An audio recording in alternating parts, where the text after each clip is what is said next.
Sunday மதியம் lunch சாப்பிட்டதும் கொஞ்சம் காய்கறி பறிக்கிறதுக்காக தோட்டத்துக்கு கிளம்பி வந்திருந்தேன். ஆனால் தோட்டத்துலேருந்து வீட்டுக்கு வர்றதுக்கு 6 மணி ஆயிடுச்சு. எனக்கு சின்ன சின்ன வேலை இருந்துச்சு, அதெல்லாம் பார்த்துட்டு இருந்தாங்க.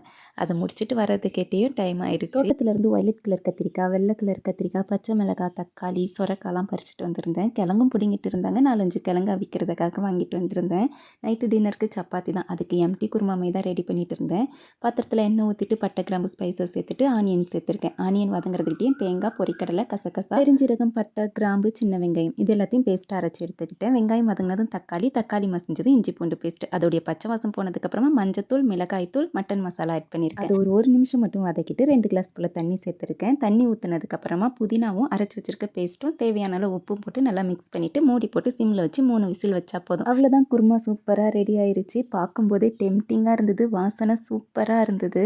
அதை விட டேஸ்ட் அல்டிமேட்டாக இருந்தது. கண்டிப்பாக ஒரு தடவை இந்த குருமா சப்பாத்திக்கு ட்ரை பண்ணி பாருங்கள். அவ்வளோ சூப்பராக இருக்கும்.